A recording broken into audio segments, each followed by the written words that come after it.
that it?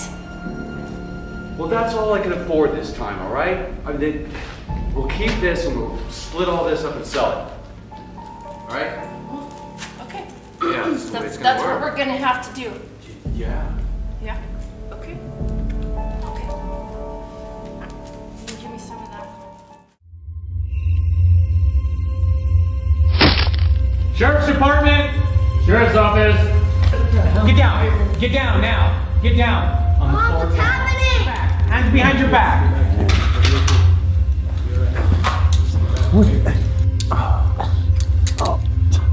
Hey, man, can't you just leave her alone? Leave her out of this? Wrong side. Put your feet out in front of you. Count three. 1, 2, 3. Yeah, kids. What about my kids? You have a gun, you want to get your unit? 10 more. You alright, buddy? Hands will be alright. The lady from C.A.S.A that's coming in to talk to you guys, alright? You'll be alright. Don't worry. Buddy? I need each of you to take one of these, go and put everything in it you need to take with you, because you're gonna have to leave with me right now. Now, I'm sorry, honey, there's no pets in foster care. Come here. Now, be sure you get absolutely everything you need. We won't be coming back here for anything. Come on, let's go.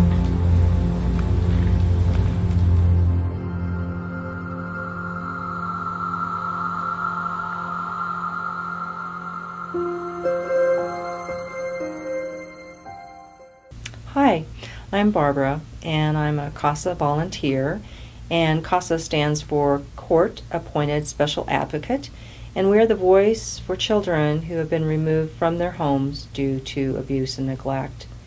And we're also the eyes and the ears of the court, of the judge, and in fact the program was started by a judge who felt like he was making major decisions for these children without enough information.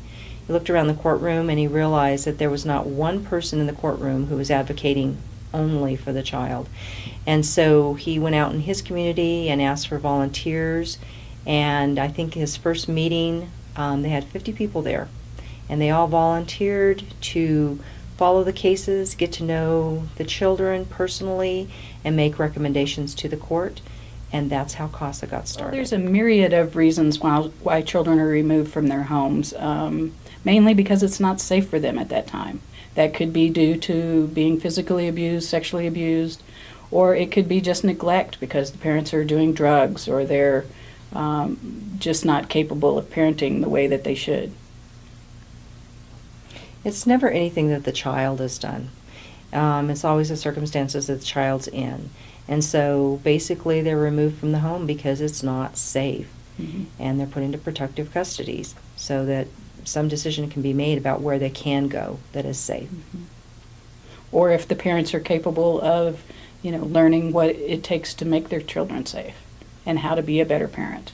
A lot of what CYFD, Children, Youth, and Families Department, who is the entity that actually takes children into custody, a lot of what they do is teaching parents how to parent, because we don't get that in school, and you don't just know it by osmosis. So they work really hard with the parents. Yeah, and that is actually the number one treatment, or the number one plan is always reunification. So they put together something where the parents know exactly what they need to accomplish to create a safe environment and have the kids return to them. So that, along with a parallel track of, okay, if they're not going to be able to or are unwilling to make these changes, then what other options does the child have? After they've been taken from their homes, they have a treatment plan that involves, health care and seeing a psychologist and so on and so forth. So there are a lot of changes that happen in their life. Unfortunately, even though they've been removed from their home for their own protection, not all of it is positive, because oftentimes they're removed from the school they've been attending, they've been removed from their family, they don't get to bring their pets. There's a lot of additional trauma that's involved. But hopefully, in the long run, the positives outweigh that. So they're learning a whole different way of living, sometimes, with regular meals, doing homework, regular hygiene. A lot of positive changes, hopefully, are occurring in their life.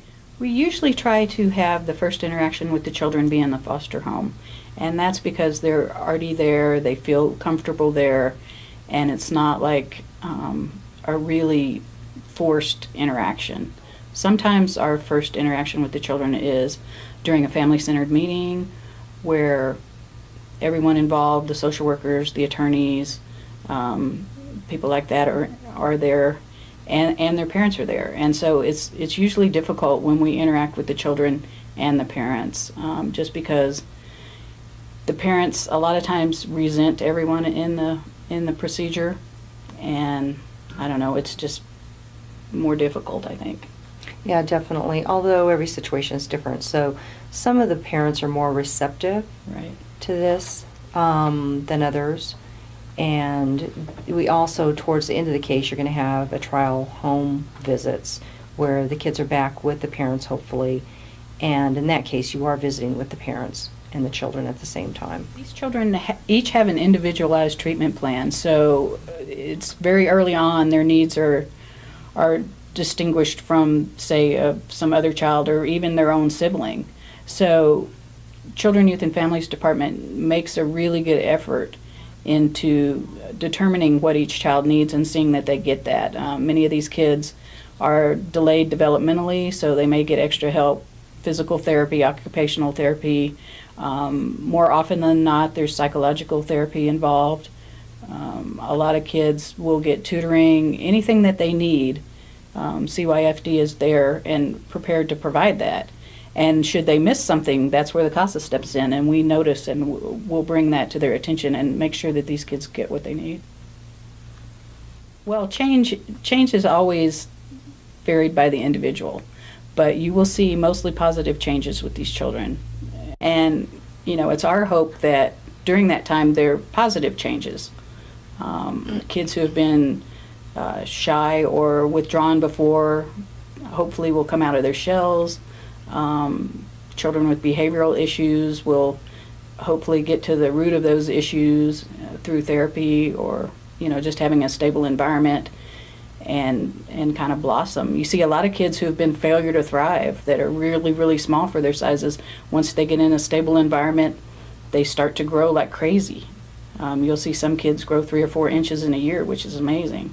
So we hope that they have mostly positive changes and positive interactions.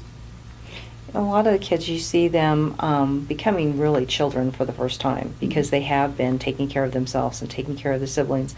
And so at first, it's like they're waiting for the other shoe to drop.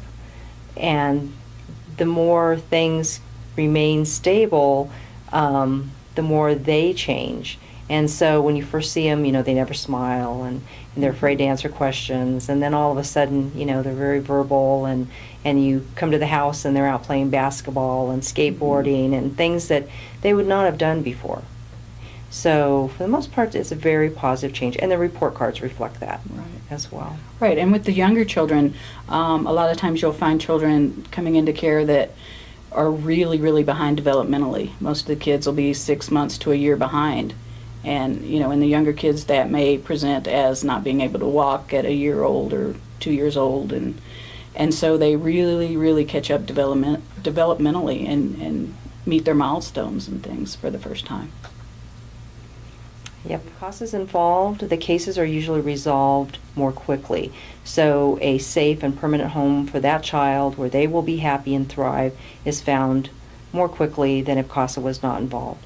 The chances of that child ending up back in protective custody, it happens less often if C.A.S.A has been involved.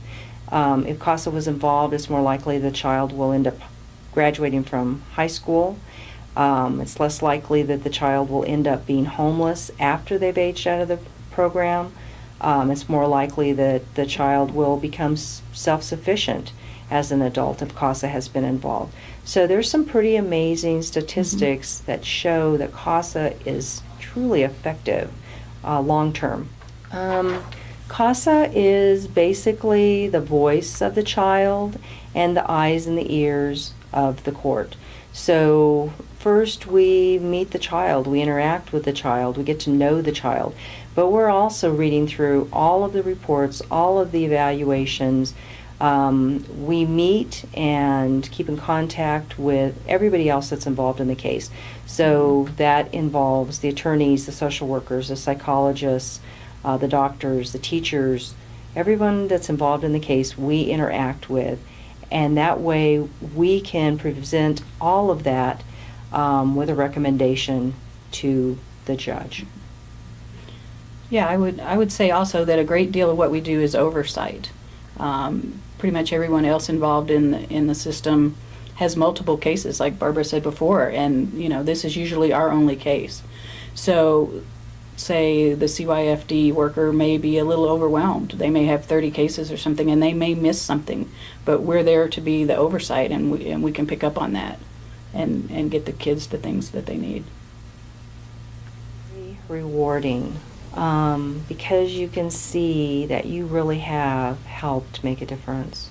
So I've been involved in a lot of different volunteer programs, and I would say that working with kids gives you the greatest feeling of accomplishment, but this one particularly, because statistically having a C.A.S.A there is so important, and these kids really need someone to speak up for them, to be their advocate, and to make sure that good changes can happen for them. And the results of a C.A.S.A's involvement are usually very tangible. You can see the child attached to an adult that maybe before they'd been afraid of adults. You can see a child grow when they, had previously been stunted. So it's very rewarding when you can see your efforts actually materialize.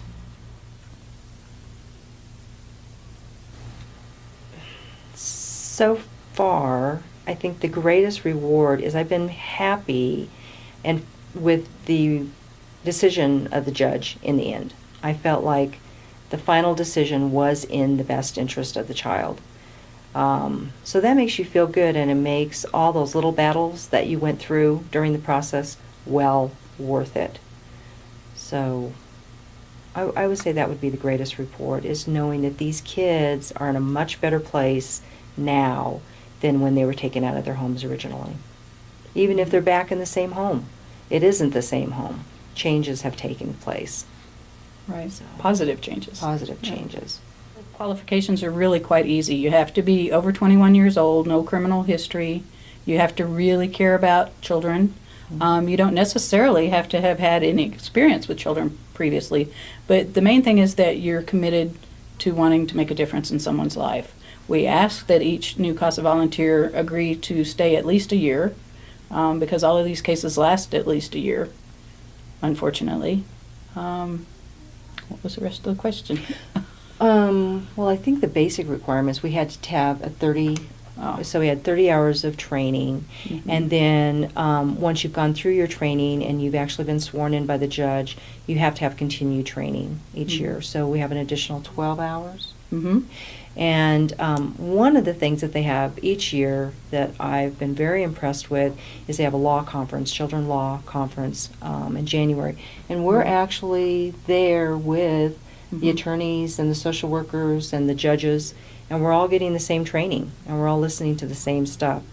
And so... And it's usually cutting-edge training. They bring in people from across the world, not just the nation, on things like attachment and resiliency and other things like that. So it's a really good training. And some cutting-edge stuff as far as what's new in our area. This last time, one of the big topics was some of the changes in drugs that are on the market, and how that's affecting families. A lot of the kids that come into protective custody is because their parents have been arrested, and it's law enforcement, like in the dramatization that we saw, who call and say, okay, we're arresting these people, and they have 3 or 4 kids, and we need someone to come and pick them up. So all of that stuff is information that we can use, very valuable. Yeah, the face of addiction is changing all the time, and we really try to keep up with what the latest Right. drugs are, and Right. yeah, unfortunately, what our families are facing. We just recently had a case come in where the police pulled over a car, and in it were the parents and 3 children, and over 100 used syringes were just laying around the car open. The kids could have stuck themselves really easily.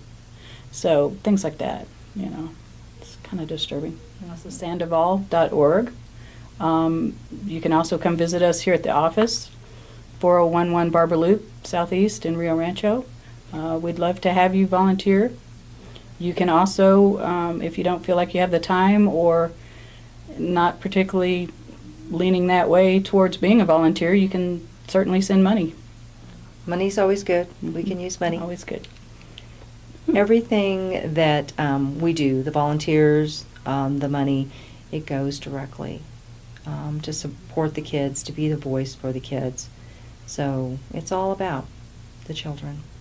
Right. We are a nonprofit organization, so, you know, we're not in this to make money. We're in this to help the children. Thank you for watching. The kids need you. Please volunteer and be a C.A.S.A. You can make a difference. Be Be a C.A.S.A.